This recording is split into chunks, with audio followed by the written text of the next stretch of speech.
Good evening, ladies and gentlemen, and we'll go ahead and call to order the Bloomington City Council meeting for Monday, December the 8th, and ask that you please stand for the Pledge of Allegiance and remain standing for a moment of silent reflection.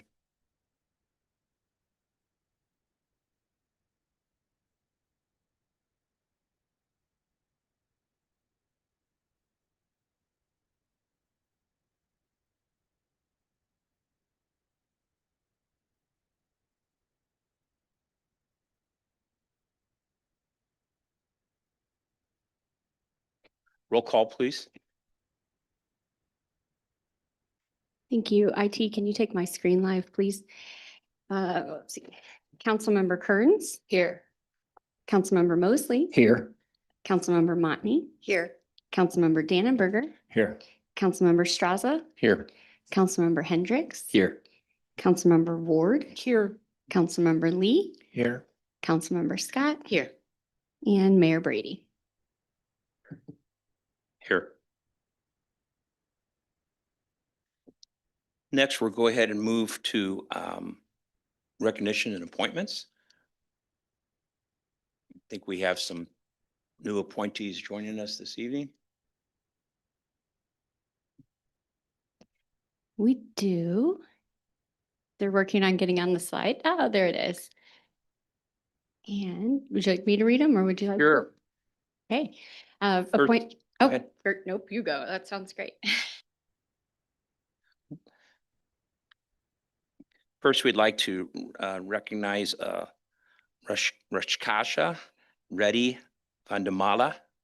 Is he here with us? Better known as Rocky. Can understand why.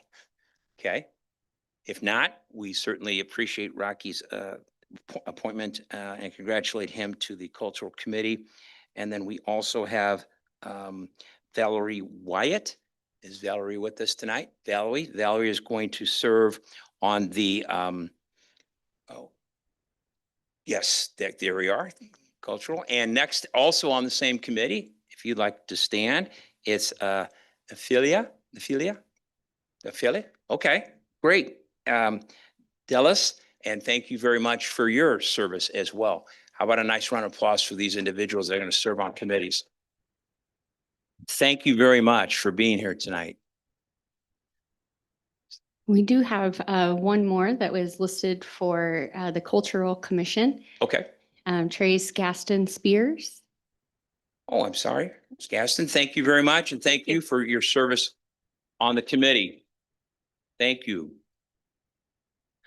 Next, I believe we'll move to public comment. We have public comment this evening. We do. We received no emailed public comment, but we do have 2 people registered to speak. And after you read your statement, we'll start with Renee Nestler, and then to follow will be Tom Kirk. Thank you very much. Ladies and gentlemen, public comment is an opportunity for speakers to provide their views and feedback to the City Council. It's also an opportunity for the City Council to listen and hear diverse points of view. To maximize the impact of public comments and show respect for the expression of all viewers, speakers should maintain civility and focus on city issues. Speakers must identify themselves for the record, but are not required to give their address. Each speaker is given the floor for 3 minutes, and the council does not respond or engage in debate. And if there is a degree of difficulty, then the speaker will lose the privilege to speak. But please go right ahead. Thank you. Good evening. Good evening. I'm Renee Nestler, AFSCME Council 31 staff representative. And tonight I'm here on behalf of Local 699 Public Works and Parks. Right before Thanksgiving, our membership ratified the tentative agreement placed in front of them. Tonight, we hope you will do the same. Collectively, we worked very hard to come to an agreement. We knew before bargaining began, the union and the city had a difference of positions on employee temporary transfers across divisions. Through the grievance and bargaining process, we were able to resolve our differences amicably. We believe we were successful in meeting both the city and union's objectives. However, even with the increased flexibility for the city, our concern remains that there is more street work than there are employees to do the work. We do hope you keep this in mind in the future. We do want to thank the city's committee led by Angie Brown and appreciate Jeff Jurgens and his time and involvement. Also on tonight's agenda are changes to bulk pickup, work of our solid waste division members. We applaud the changes, but do oppose shutting down the Citizens Convenience Center to bulk waste. Keeping the CCC open for citizen use would allow citizens who have the ability to make drop-offs to do so without accruing costs for large pickups and leaving piles on the streets waiting for pickup day. Also making a rule change allowing citizens who have construction permits for doing their own work to get rid of their own debris at CCC would also be beneficial to citizens as they had been allowed to do this in the past. Prior to 2018, contractors were not allowed to drop off at the CCC, and this is one of the concerns you are now trying to fix. We do hope that you will make some modifications to the portion of the ordinance impacting CCC operations to increase flexibility to Bloomington citizens while not harming them. Thank you. Thank you. Next. All right, next up, we have Tom Kirk.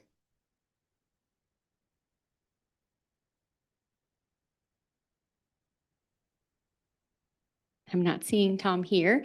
So that's all the public comment that we had for this evening. Okay. Thank you. Next, members will move to the consent agenda.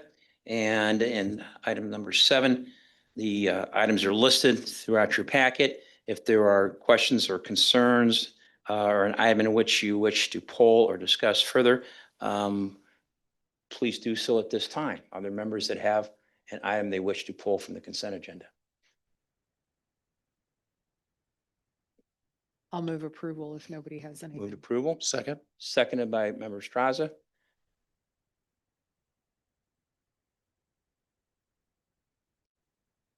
Go ahead.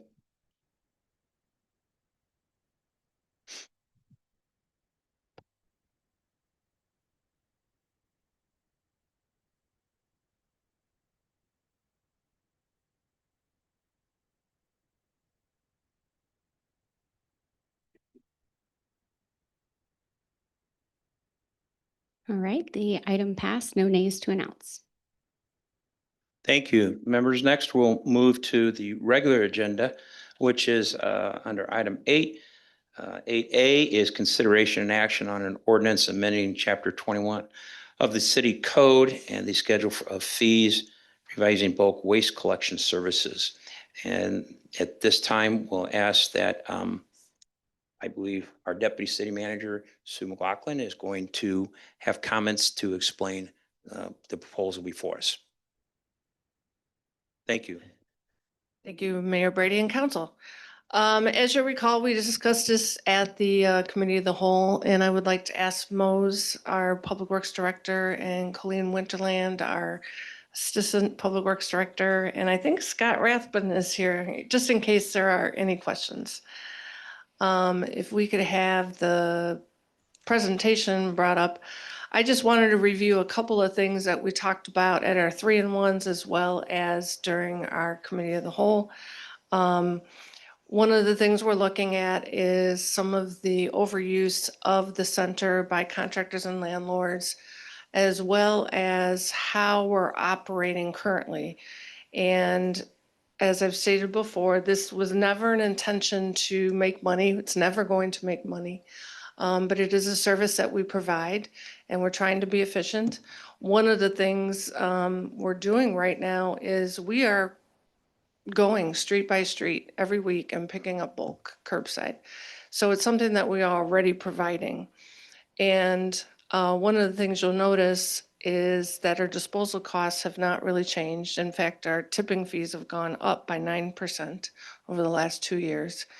And our bucket charges and our bucket loads have not changed either. This first slide goes all the way back to 2014. And the costs have not really changed much and the bucket charges have been the same. If you look at the next slide, please. This is the number of bucket pickups, like one bucket, pickup, how many pickups, and then as well as the tonnage that's been dropped off at the landfill. If you look at the dashed line over the last 4 to 5 years, yes, there's been some fluctuation, but it's remained mostly the same. What does that tell us? What that tells us internally is you're still picking up the same amount of bulk at the curb, but the tonnage that we're collecting at the center, the residents are subsidizing that, all the extra loads that are being brought in. So just to refresh what we're proposing at the next slide, please, is to go back to the free curbside pickup. You get one bucket. After that, there would be a charge per bucket, escalating upwards.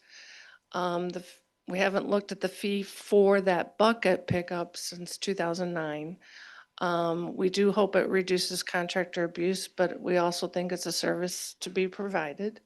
And we do have ways of trying to address the contractor, landlord, home improvement question at the curb. We want to encourage the use of dumpsters versus, bringing it to the CCC or putting it on the curb.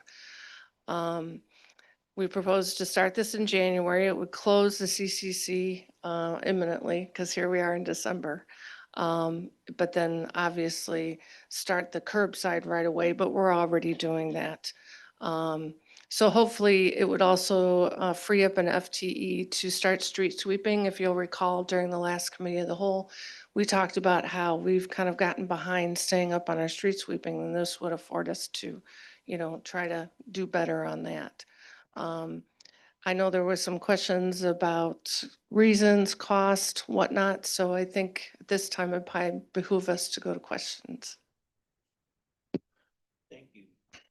Thank you, members of the council. Member Straza. Yeah, I have a quick question. This is just kind of historical for me to understand since I'm new to the council is, can you explain a little bit about what the thought process was when I think this happened in 2018, is that correct? When this was decided? Can I understand a little bit more just for me to understand what made us go to the system we have now versus going back, just so I have some clarity on it? If I might toss it to Mose and Colleen, because I wasn't here. I know a little bit, but I don't want to misspeak. It was before my time. However, from what I've understood from the history of that is the fact that we had a past director who had gone to a conference and had seen what the CCC model looked like and believed it would be a more efficient way to keep our streets clean for the city. And it was proposed that way, is my understanding, and it was adopted. And since from then I assume that went to that and saw that it was more efficient or going to be more efficient, but then it turned out it's not really, is it not really much of a cost savings? That's pretty much my understanding. So I had never looked at it from a cost saving standpoint. Of course, I looked more as a service base to the residents and what's a better service to the resident.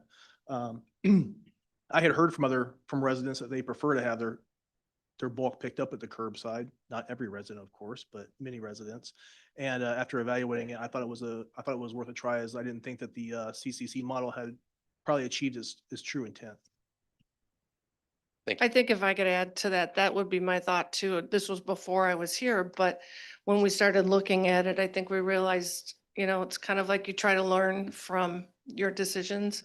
And that, as I showed in the other charts, that it wasn't really moving the needle in the service that we were providing if we were already, especially sending crews out there every day to provide that service. Member Motney? Sure. Well, just following up on Councilmember Strasse's comment, I think, at that time, the director, who's still a member of city staff, specifically articulated a business case, including financial implications that should have been positive to address the need to rebuild reserves, and in fact went so far as to say that if within the reserve funds we don't see these efficiencies, this is where we have to hold staff accountable for not coming through on what we're telling you when we say we will do this. So, one of the reasons that I bring this forward is because here we are in 2018, the hypothesis associated for the Citizen Convenience Center, at least as it relates to the meeting minutes, was to address abuse from landlords and contractors curbside. So essentially, here we are a few years later, and the hypothesis for this change is the same. as it was shared with us in the 3-on-1s. So I'm not necessarily saying that I'm against this change, but what concerns me is that we continue to have initiatives brought forward, changes brought forward that don't include a rigorous financial analysis of the implications of that. And then in looking through the responses to several questions that were presented, this, to me, the solid waste division in its totality, that year we also passed the 3% year over year increases to the residents' fees. There was a lot of discussion by the council at that time about the implications for that, disincenting the effort and requirements for the city to seek efficiencies over time, and yet we've continued to see the cost increase. Furthermore, then we went to the water, sewer, and trash CPI at the national level, and I think the year over year fees now, at least in the last 2 years, have almost been twice that, if I'm reading the spreadsheet right that was sent to us today. So I bring this all out because when we see snapshots and talk about funds being in a deficit situation and I don't look at cost, we should be looking at cost, because the fees that we're charging for these receptacles is regressive in terms of its distribution across the city. The other thing I just wanted to bring up too is that the revenue from the carts, in understanding how money moves, and you mentioned the internal subsidies of the CCC, the revenues from the carts has increased from 6.3 million in 2018 to now over 9 million against an expense in that line item of 1.133 million. And I'm just interested in understanding, and I know you're probably not prepared to do that tonight and it's not on point with this vote, but I'd like to better understand the math across the board. And then when we get proposals like this for the future, it should have rigorous analysis to articulate the business case. I'm also wanting to acknowledge and thank the staff member from 699 today who articulated a view from the residents' perspective. And while we may see this as this is a better service, I have gotten a number of calls and emails as well from people who really appreciate the opportunity to have the Citizen Convenience Center available to them. So thank you again for bringing this forward. For those reasons, though, I certainly have concerns about it as presented. Thank you. Member Mosley? Yeah, I'll just add, and I appreciate the presentation, and I know we had some discussions on this last time, and I know the word, right, when we talk about cost, we're looking at cost that would come into the city. But I guess I would challenge us to use a different term, right? Cost avoidance as to what we're expending out or what's going to be part of our expenses when you talk about reallocating resources to do things like sweeping, street sweeping and things like that. The thing that I guess I would look for moving forward is, again, similar with the CCC, right? It's a convenience. I'd like to know eventually, right, how do we see that our efficiencies can be geared towards that cost avoidance, especially when it comes to how we're treating our streets, right? If there's tiebacks to, our infrastructure and implications there as well. From a maintenance perspective, if you can do some type of avoidance analysis for us in the future, I think that'll be beneficial versus when we say it doesn't do any cost, it means, oh, we're not generating revenue, which we shouldn't, right? We don't want to just make money off of people paying to move their garbage because it is a service. And then the only other thing that I would add is if we can look, or you can express to us in the future, how are we going to address some of those landlords or contractors' use of a service that's not really intended for them. Because we need to hold them accountable rather than changing, right, what could be a more efficient service for the mass, but there are those people that will benefit from the CCC. And that's my comment. Thank you. Member Ward? Thank you. And thanks for bringing this forward. I'm generally supportive of this idea. I think that the system that we've had for the last, 7 years now, has been confusing to people. Over and over, I get comments from residents that they're not sure when the pickup is. Oh, are they? But they are picking up bulk stuff, and they don't seem to understand that it's only the brush that gets picked up, and there's just been so much confusion over the years about it, and when can we set stuff out and how many weeks ahead and so on and so on. So I'm generally supportive, but I do have some questions. First off, what's the thinking about not having addressed the fee structure since 2009 and the $100 per bucket for homeowners who hire contractors? Because is that fee structure, right? That's $5 more now than what it is. Okay, so this is an adjustment of that. Yeah. I guess what I'm mostly concerned about is the low price for the bucket per homeowner for homeowners who hire contractors, because it seems like that's a disincentive to get a dumpster. Dumpsters, you can't get those for $100, right? Aren't they about $500? Help me understand that. So it's really hard to figure out if they have a contractor working for them unless our guys happen to come around the corner and the contractor's right there and they see it. We don't know that it's a contractor anymore. It's $100 per bucket though, not $100 per whatever they put out, Okay. which will be a huge difference there. It's, a bucket's Okay. about the size of a couch and they can Yeah. fit probably 5 couches in a dumpster or something like that. So Yeah. you see what I'm saying? Yeah, It would don't be you an have to get a building permit though They do, for but that? and that So- would be a question for Cordero, but I believe that they mail them now to the citizens. Before COVID, they had to pick them up and they had to put them in the windows and stuff. So our employees don't have any idea if it's the homeowner doing the repairs or a contractor doing the repairs.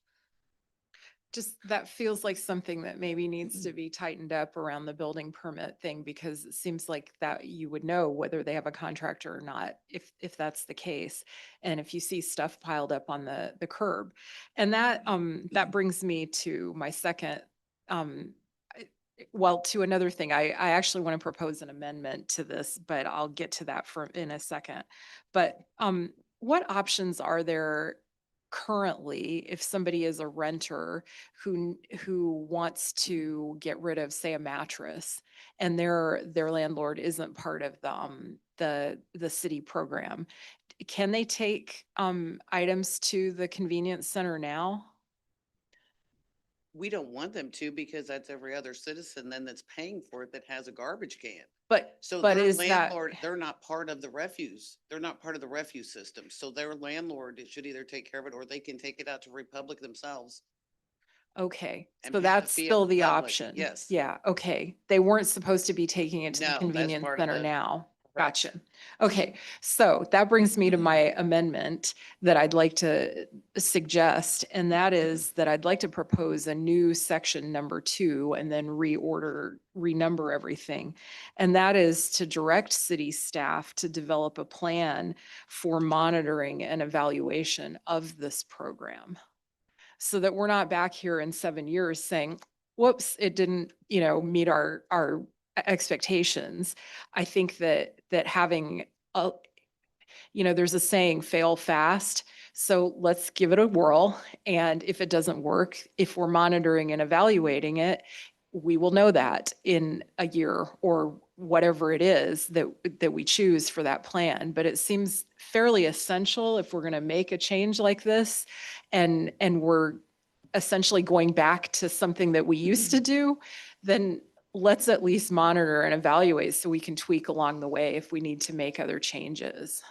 So I would like to make that proposal for a new section number 2. It can be a section whatever other number anybody wants, but to direct city staff to develop a plan for monitoring and evaluation of this program. I'll second that. Member Hendricks, was that I'll second. what you wanted to do? Yeah, Was I- not another question you had? I do have some comments, but Okay. I'd second You're that seconding the amendment. motion that's now on the floor. Mhm. Okay. Are there other members that want to speak to that motion? Not to the motion, but I have some comments in response. Okay. But I'll defer to Councilmember Hendricks, who I think had some things to share Okay. as well. Do you want to go ahead? Sure. Yeah, and I'll keep my comments brief and, Good. you know, I'm open to the discussion that we can have around that amendment. I think my hope is that staff is kind of already doing that, but now we've got the language in case we lose, you know, the two of you for some reason. We've got it in there that this is our intent. So that's why I'm open to that amendment. One of the big things for me is that we saw that those buckets remained the same, correct, from picking up at the homes. And so truly what we did was we still see the amount that's being picked up and those people are paying for that service, whereas before it was a free service that was given to them.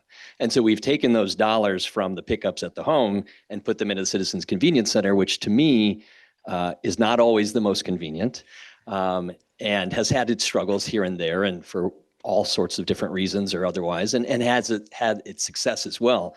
But the big thing for me is that subsidizing factor where we still see residents doing it and they're now being charged for a service that they once were able to use. And it really comes down to me as an equity issue too, right? Not everybody has the means of a vehicle to be able to get things to the Citizens Convenience Center. I've run into that where I've rented trucks and stuff or tried to find a buddy who had one so I could get it down there. You know, people with disabilities, senior citizens, right? They are taken out of this equation where now they have to pay to be able to use this service, while some individuals get to use it for free if they have the means to do so. And so for me, this is an equity issue. That's why I do support this.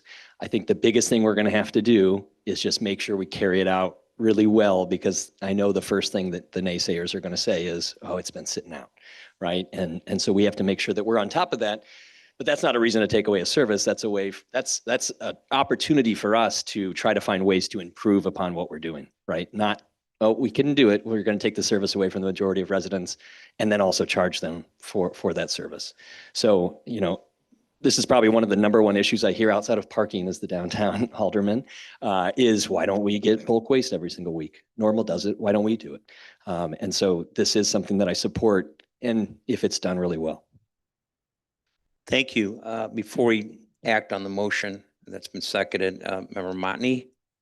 Yeah, so I guess from an accountability standpoint, if the point of putting the amendment in there is to essentially say, do your job. I mean, I guess I'm kind of oversimplifying it then. I mean, a number of people in this room even were a part of those decisions in 2018. And what are we doing to continuously analyze when we make a decision based on a hypothesis?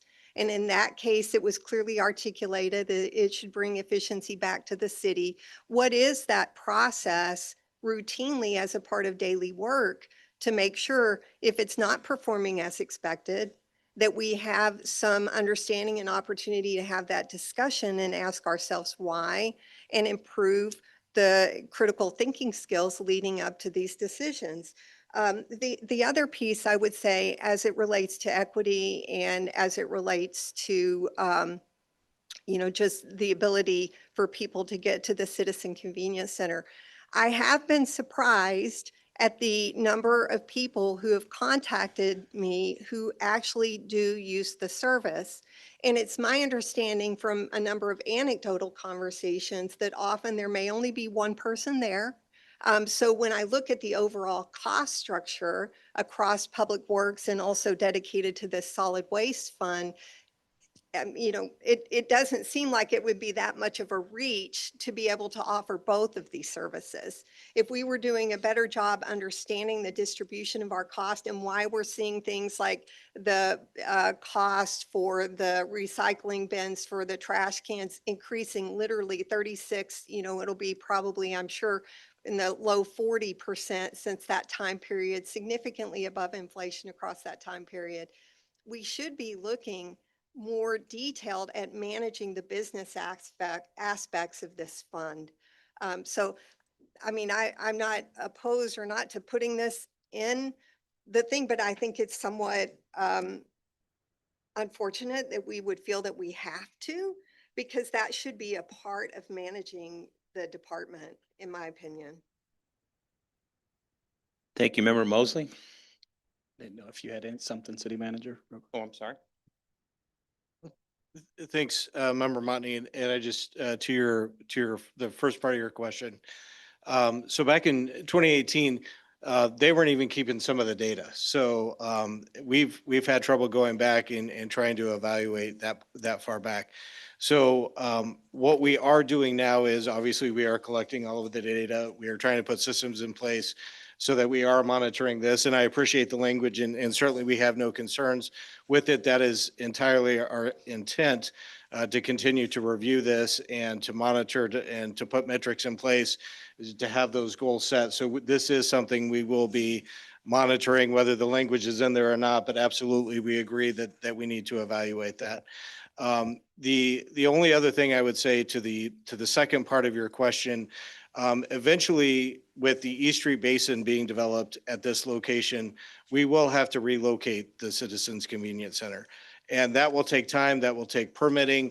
We think it's gonna be a relatively easy process, or easier for us to get the permitting for the yard waste. It's more difficult for bulk waste. But at some point in time, this may need to go away anyway. I'm not saying we're there yet, but eventually we may need to look at a different system like this as well. That's not to say that we can't continue to evaluate things and see if we want to bring something like this back. But if the council does approve this tonight, then we will be monitoring it, and we can always advise on the possibilities in the future. Member Mosley. Yeah, and this is my last comment. I know we talked about this a couple weeks ago, or a month or so ago.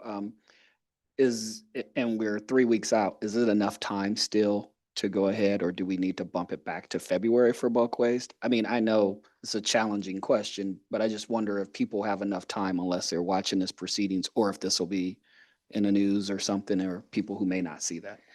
We did discuss that internally. I think we're able to, at least staff-wise, start right away because we're already doing it. We just won't charge people. The concern is the CCC closing that. I've already talked with Mose about creating some signage and Catherine about communicating it, depending on the outcome tonight. So I think we're stepping it up, but we are concerned as well, and we'll try to address it as best we can. Yeah, because the CCC was what I was more concerned about, just like what you talk about, signage or whatever methods that we can use. Any other members? Oh, I'm sorry, Member Motney? I do, just a couple other points. I mean, if there are multiple reasons for a change like this, I think we should include, all of those so that we can consider the full body of considerations when we're moving through this. I have a question though for you, Director Ricky. Why do the folks in this area actually support keeping it open? And can you just walk me through why your view differs from that of the folks that are running the operation in interfacing with the public? So I'd have to say that I believe that there are certain users of the CCC that have the means to utilize the CC to its fullest.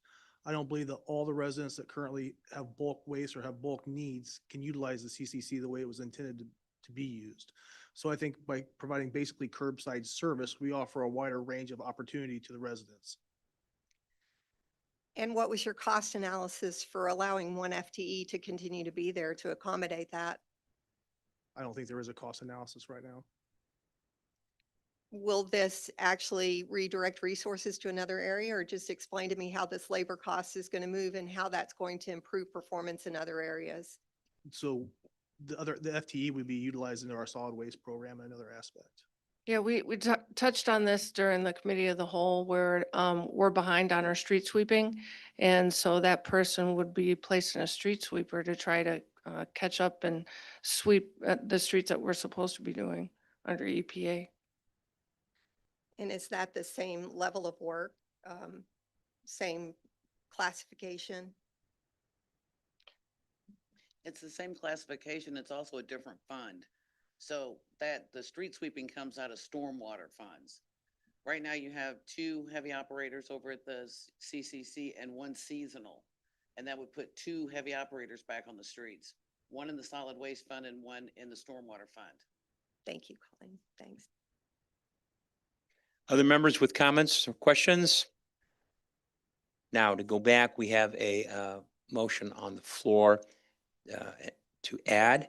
It's been seconded. And so, Member Ward, could you summarize just one more time briefly of what the intent and wording is of your motion? The intent is to hold us accountable to have a regular process of monitoring and evaluating this program. I completely believe in the people sitting in front of us to be doing their very best, but I also think that having a regular program of taking a look at something, seeing how well it's working, reporting back out, and making whatever tweaks necessary is a basic expectation of the public for the use of their funds. And so having this in writing feels better to me than not. As a reminder, given the fact that we are going back to something that we've essentially ditched 7 years ago, I'd like to see that it's working the way it's expected to. And if not, then let's know that sooner rather than 7 years from now. Thank you. And I believe if there's no questions or comments, we'll go ahead and take the vote. Does all the council members understand the addition to the added ordinance motion here? The motion is live right now. If I could, I appreciate the intent being stated. What I have down is to add section 2, renumbering the rest of the ordinance to direct staff to develop a plan for monitoring and evaluating expectations of the bulk pickup program. Is that correct? Monitoring and evaluating the overall success of the program. Okay. All right. Yep. And so I've got Ward as the motioner and Hendricks as the seconder, and the vote is live. Go ahead and take the vote then. It's going. It's going. I've got a few that might need to refresh.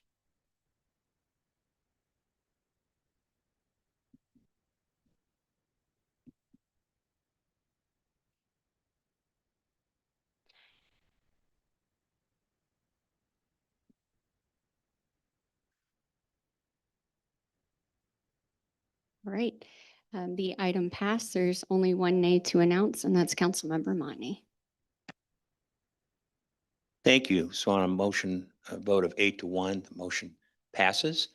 And we will now move on to our next item on the regular agenda. Don't we have to actually me? vote on the item? I'm sorry. Yeah. Yes, we do. This is, okay. All right. So we're going back to the original item as amended.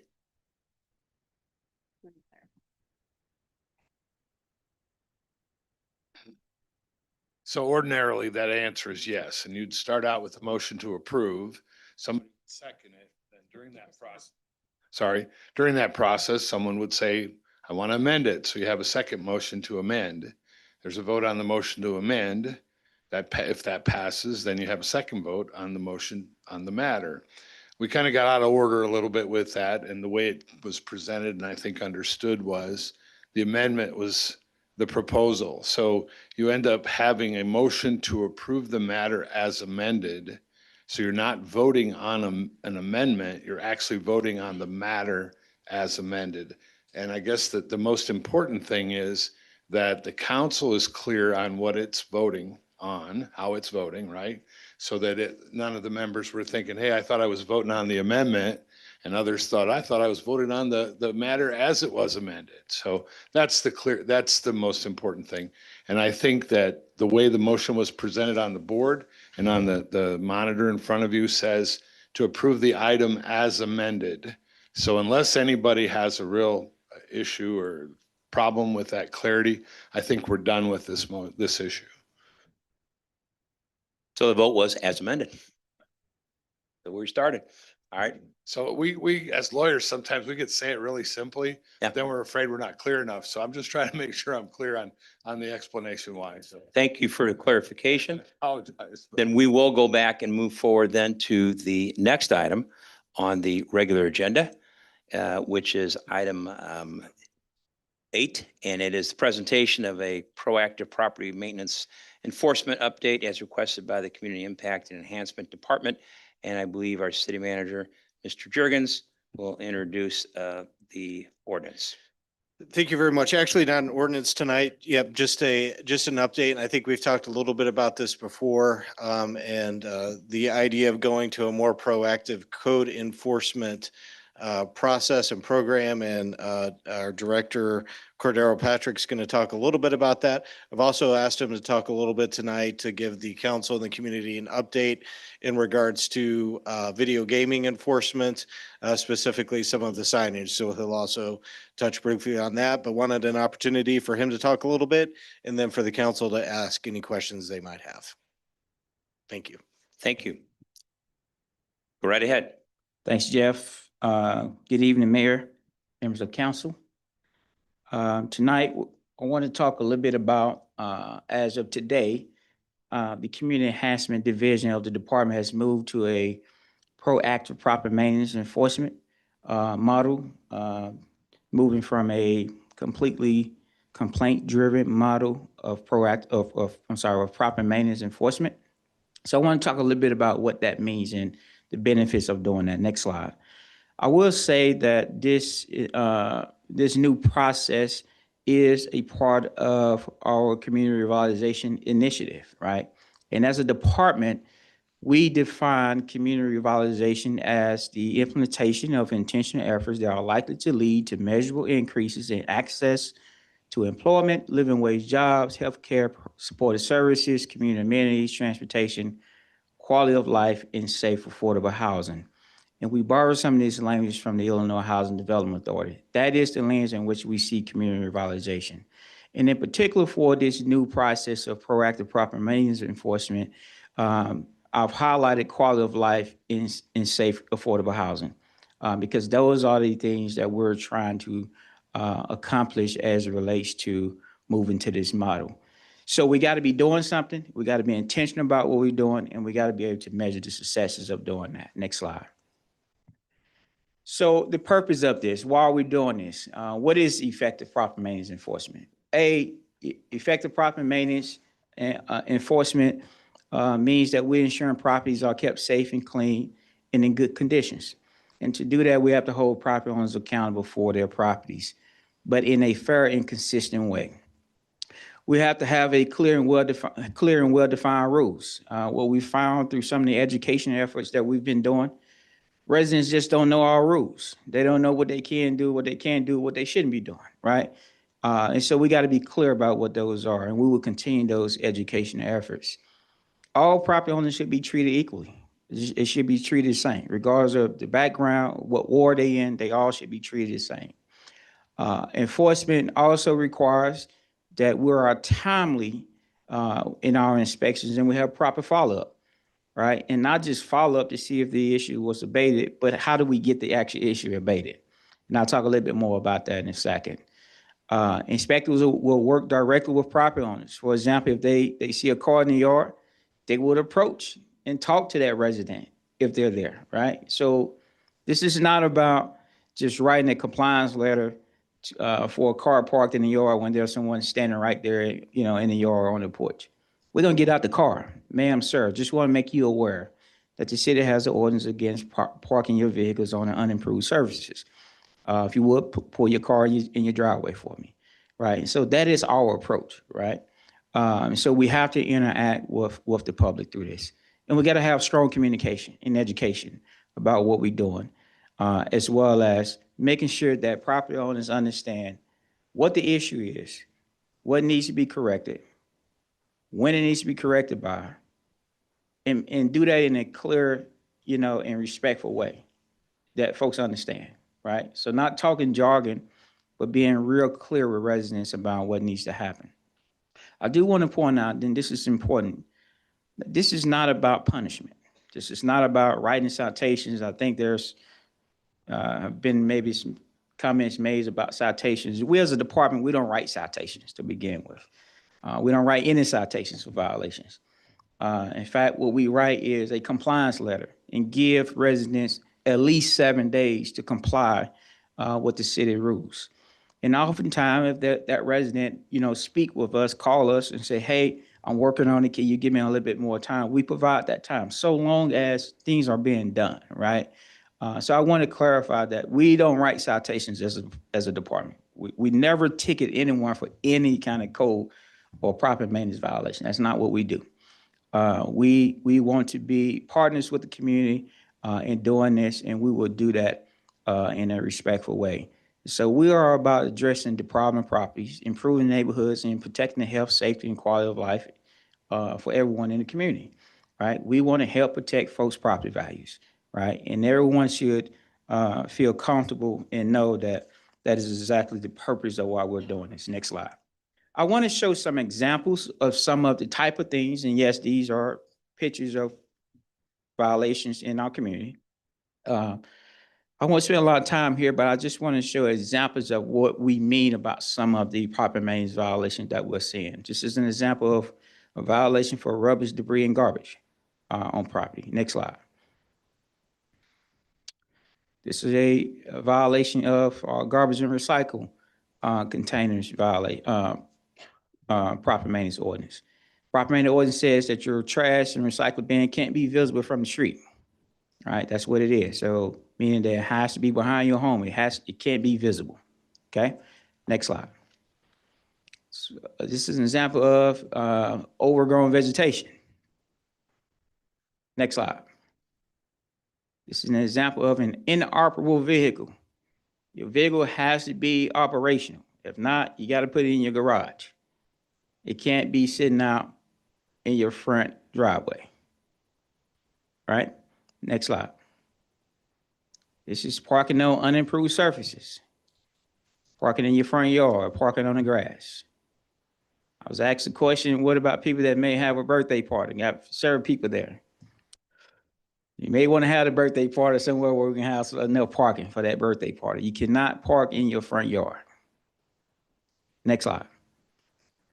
This is an example of parking your camping or recreation equipment in the wrong places. It doesn't belong on unapproved surfaces. And believe it or not, these type of things really does depreciate property values. It creates safety and health issues in our neighborhoods. Next slide. Broken windows, boarded up windows, gutters hanging down, right? These are, again, some of those common property maintenance challenges that we're seeing in our community. And if we don't address them now more proactively, we're going to have a bigger problem later. Next slide.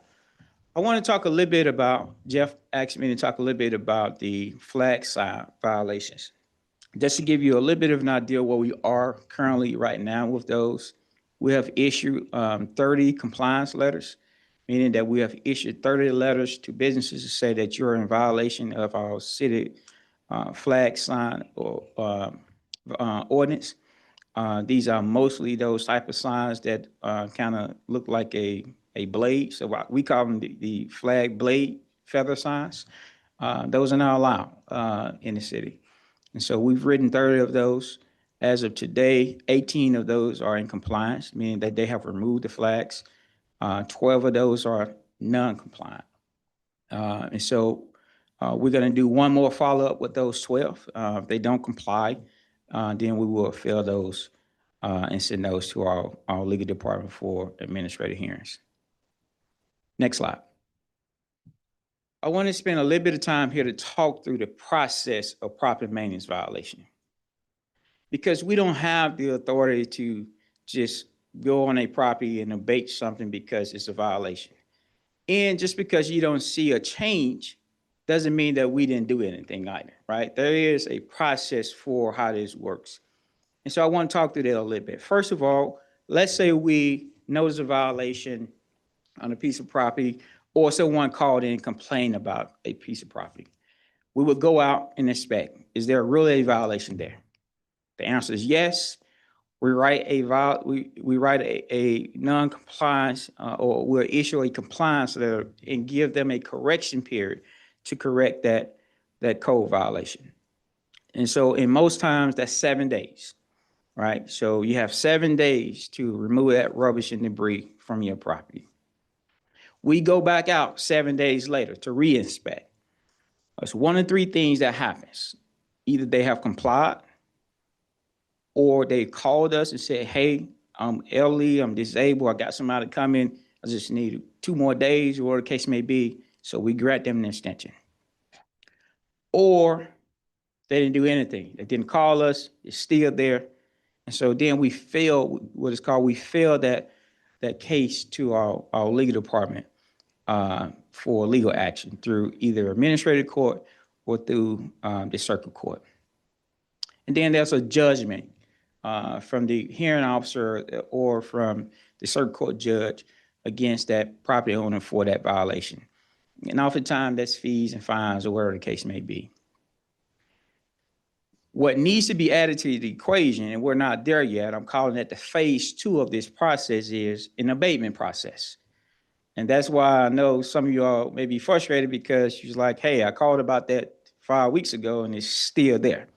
Well, that's because as a city, we don't have an abatement process, meaning that we as a city don't go on property to abate any property maintenance violation with the exception of high grass. So we hire a contractor in the summertime for high grass violations. So if someone is in violation of our high grass ordinance and they don't cut the property within the 7 days and they just kind of blow us off, then we have a contractor that is hired through the city that will go and cut that piece of property. We pay the contract and put a lien on the property. That's the only violation that we do that for. And what I'm saying is that there are many other violations, very similar violations, such as overgrown vegetation, inoperable vehicles, parking your recreation equipment in the wrong places, that we should be doing those same trash and debris, that we should be doing those same types of abatement processes. So there are internal conversations happening now with administration, as well as cross-departmental with some of the other departments, to talk through how we get to a point where we can actually do abatement for some of these violations that we're just not getting compliance for. And then obviously we close out the case once that's done.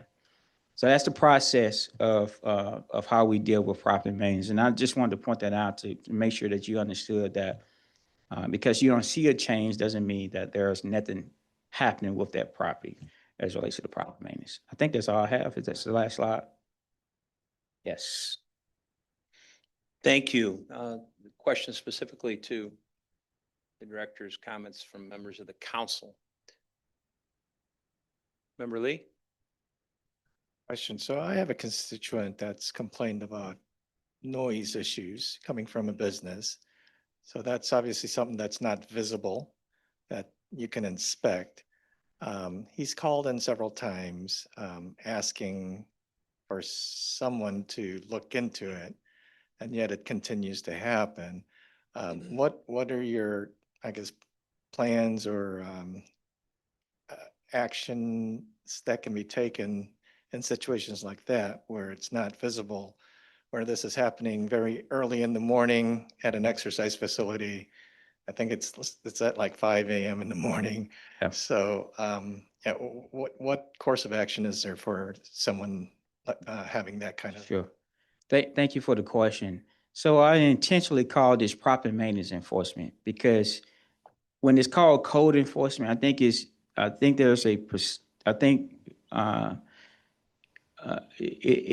misleading. And what I mean about that is that the Community Impact and Enhancement Department, we don't enforce all city codes. We are responsible for enforcing property maintenance codes. So that particular situation in particular is under our nuisance code for, I think it's under the police department, if I'm not mistaken. And so that wouldn't be a type of code that my department would enforce. Certainly on some of those, we partner with other departments on those, but we wouldn't take lead on that. And so I would say let's have a conversation after, and maybe let's talk to Chief Simmons, who's here tonight. Other members, Member Hendricks? Yeah, Cordero, could you talk about what sort of efforts are we going to also make? So I'm very supportive of this. I think this is good with the right communication, and we've had those conversations. But are we looking at any sort of supports that we might be able to provide in the form of grants, in the form of working with nonprofits? Because as somebody who represents, areas of lower income neighborhoods and older neighborhoods, there's some people who are just trying to keep the house, let alone try to fix the gutter. Good question. So we are putting together a list of community resources. And so each inspector will have those, a list of those community resources in their vehicles with them at all time. They are directed not necessarily to point a residence into a specific direction, but to provide this list of options to them to help with some of those things. Thank you for passing the bulk waste tonight, because that will be one of the options that we will put into our community resource page that residents will have access to. We also will post it on our website and some other places. Right now, we are working with the development services team. They have a fellow on their team right now who's actually putting together a community asset map that also goes over and beyond property maintenance stuff to make sure that the community has an idea of the type of assets and resources that are available to them, including some of the grants that we have internally in our department. And that will be a living document that will continue to be changed as we get new resources or find out about new resources. Scott? Yes, can you speak to how do you become aware of, what are the paths where you can become aware of these violations? I'm sorry, say the first part. What are the ways in which your department becomes aware of these various violations? Yeah, so but prior to today, if I can just be honest, we just wait in the office until somebody call us and say, my neighbor next door is working on a car in multiple cars as if it's a shop, for example, right? Well, there may be 5 other violations on that block as well that we just not aware of. Each inspector is designated to a ward. I have 7 inspectors, so that means I have 2 of them that's covering 2 wards. And what they'll be doing moving forward is they will be actively in those wards, right? Actively, there all the time. Community should know who they are. You as council members should know who your inspectors are, have that relationship with them. Residents should have that relationship with their inspectors. They will actively be in those wards, making sure that those violations don't exist. So dealing with those a lot of times before they happen. And what I would tell you is by doing that, it reduces the chances of a piece of property becoming so derelict and abandoned that the city is on the hook for dealing with those, right? And that's a cost to taxpayers to do that. And so we want to reduce the likelihood that a piece of property becomes a piece of property that we have to spend tax dollars to deal with. Did I answer your question? You absolutely did. And I've got one further question. I didn't bring this up before, so if you don't know the answer, then I totally understand. But I'm curious how many violations, like how many incidents do you deal with, like on a weekly basis or a monthly basis? And I'll be curious too, as this program develops, if we have these, folks are attached to wards, how that increases, and then how the difference between you got a violation and how many, then have to make it to legal. Yeah, so one of the metrics with this program is that we're gonna track the percentage of individuals that, based on the number of violations, the percentage of those that are become compliant versus those that we have to actually deal with through legal proceedings. We have those numbers now, so I can share those with you, with your individual wards, if you wanna know, how many, and most of them are complaints though, because we were doing complaints based.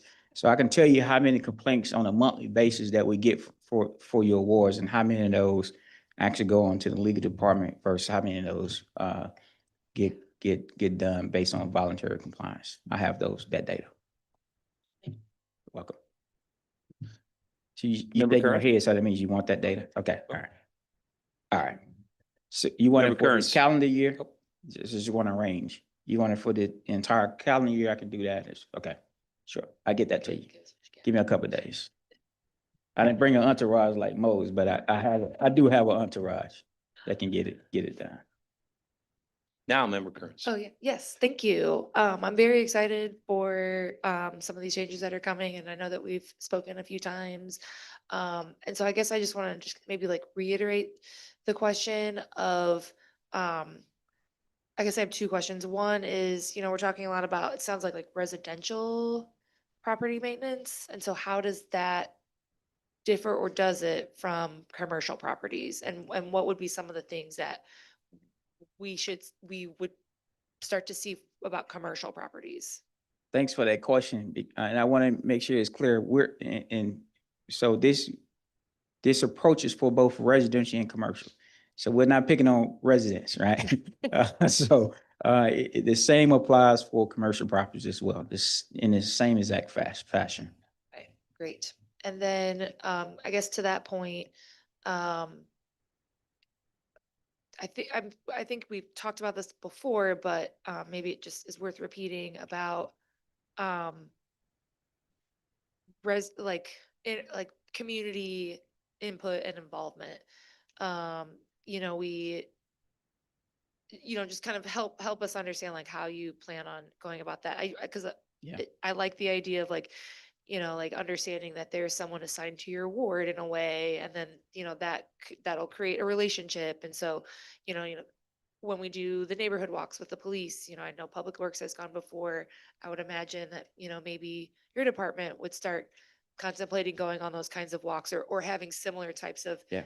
ideas. But so like if you just kind of expand upon that. Yes, so thank you for that question. It's all the above, right? And I'm trying to get to Mo's level, but we did do some of the community walks this year, and we will continue to do those into next year. Also, if you remember, we also did some education things in your particular wards this summer as well. That was in preparation for this, right? For example. And so we will continue to do those in 2026. They may look differently, right? We might do some things a little bit more creative and interactive.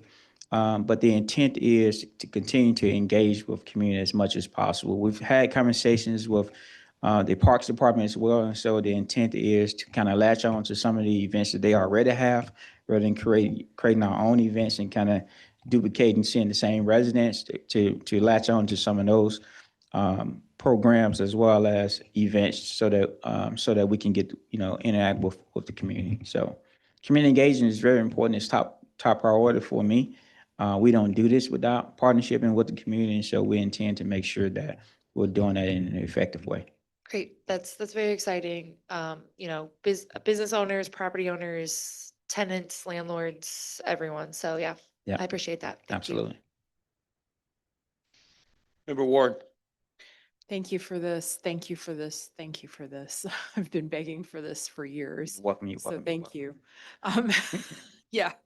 I just have a few questions. Can you speak to the average length for legal action? Like once something actually becomes what, as you called it, a fail for legal action, like what are we talking about for length of time there?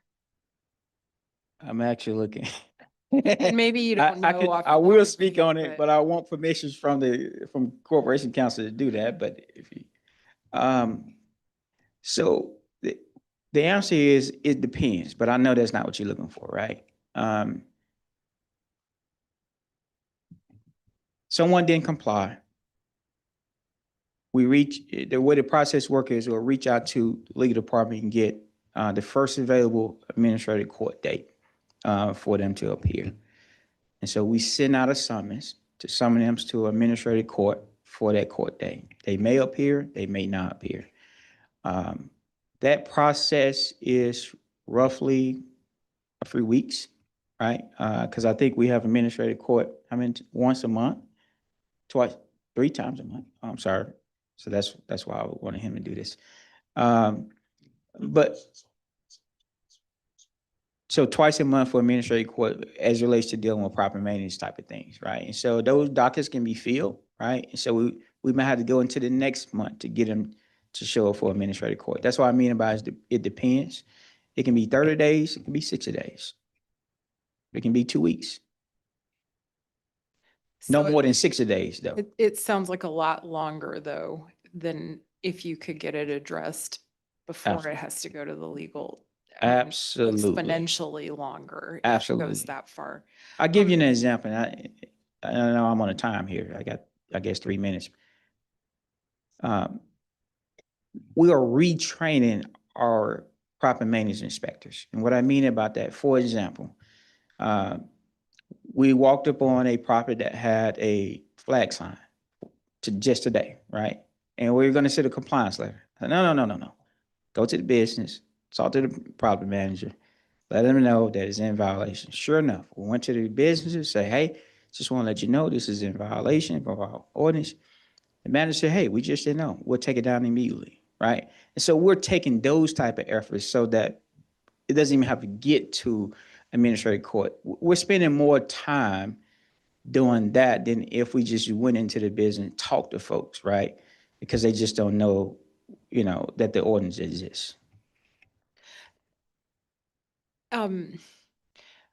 Is there a published list when something does go to administrative court and does go to the next level, even beyond administrative court?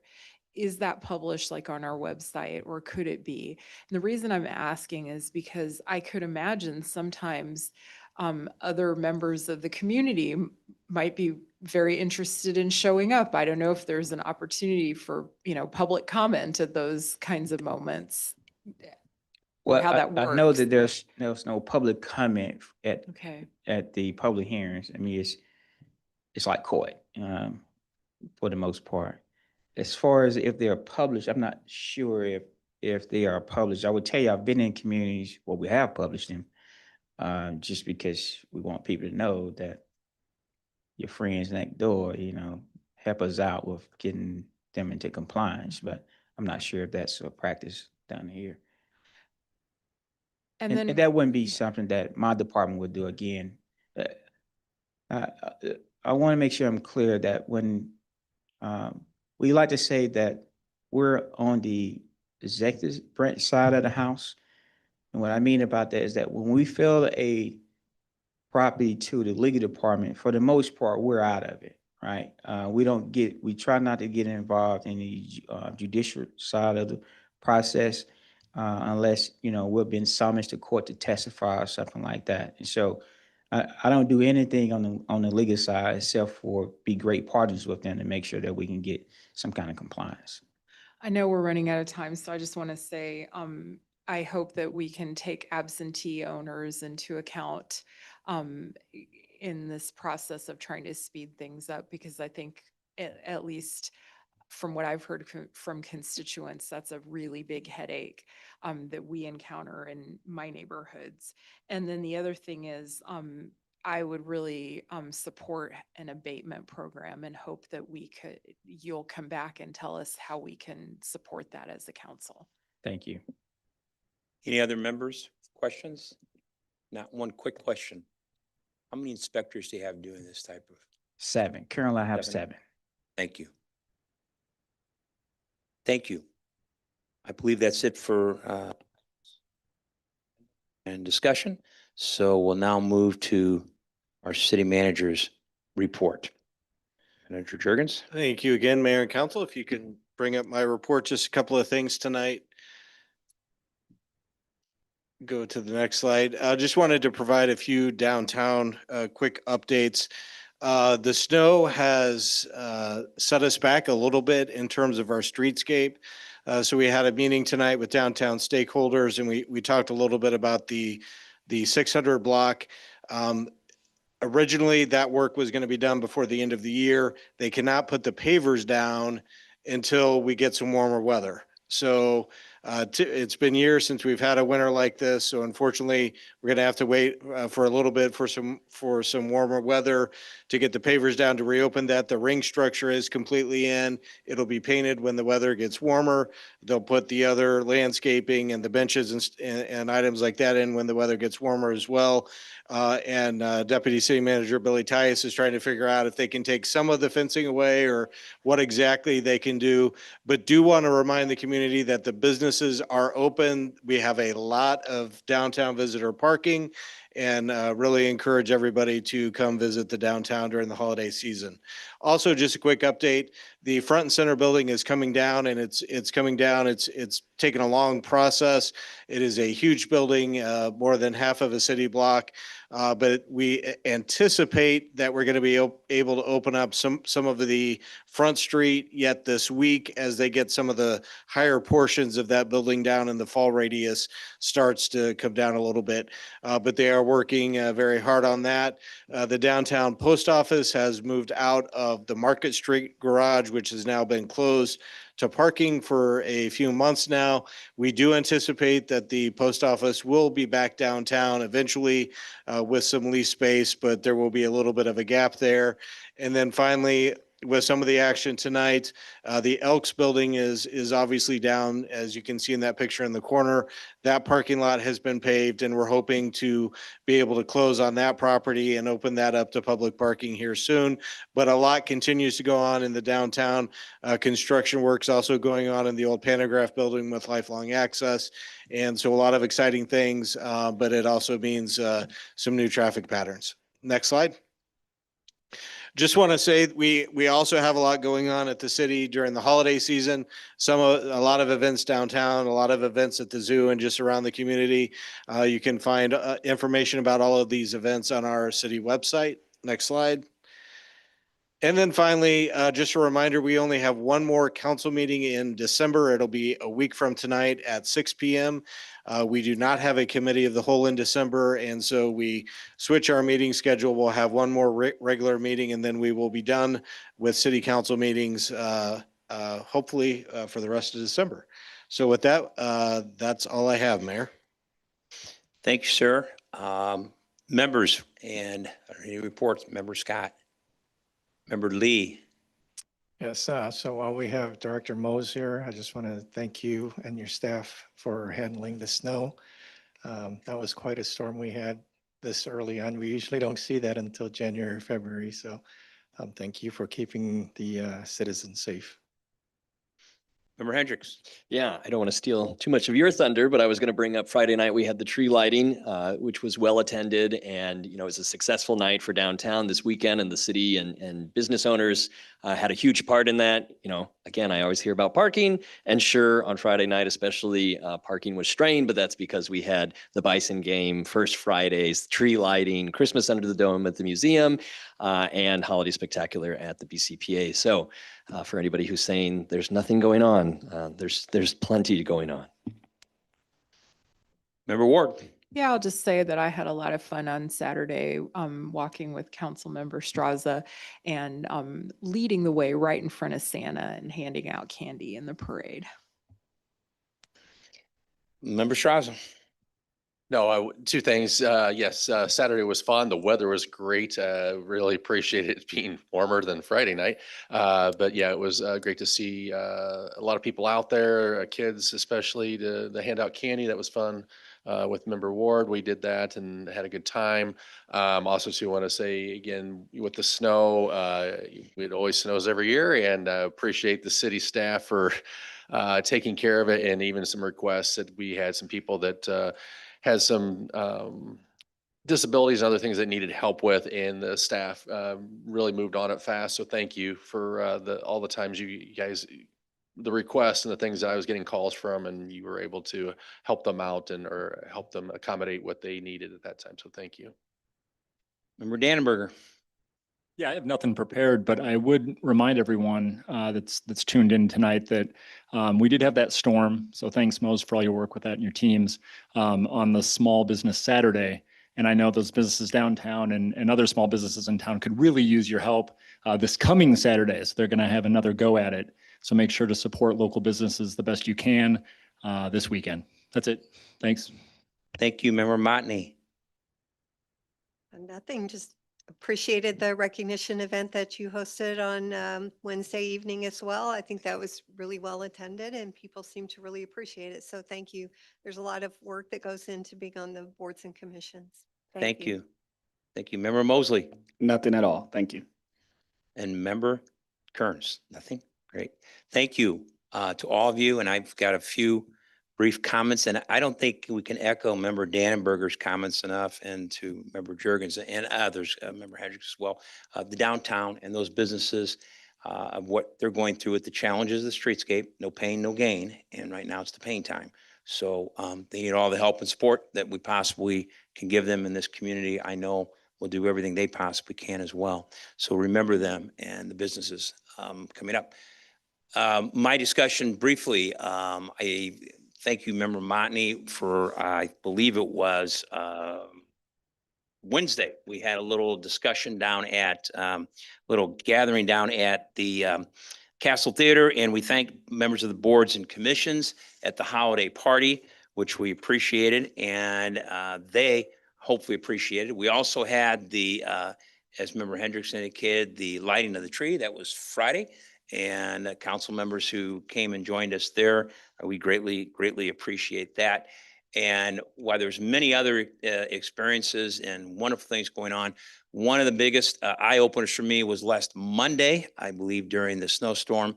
I got to do a ride along on a snowplow for several hours, and I believe my mentor is in the back there, Mr. Newberry. Thank you for that. Not only did he have to navigate through and around cars and snow and everything else, but all my questions at the time. So I greatly appreciate that. There is a photograph that shows me in a similar attire that you were wearing that night working. So I did not go in a suit and tie that evening. So it was amazing to see the challenges that are faced by our public works, especially when it comes to plowing and the safety and what some people do in their vehicles around a plow is makes you just very nervous. And we'll leave it at that. But thank you again. Thank you to all. And unless there's something else, I would wish everyone a happy holiday season, a Merry Christmas and Happy New Year. And if there's nothing else, then we will go ahead and ask for a motion to adjourn. I'll move that we adjourn, but only until next week. Second. Fine. Thank you. Thank you. Any other questions, comments? We're going to motion. All in favor? Aye. Thank you very much.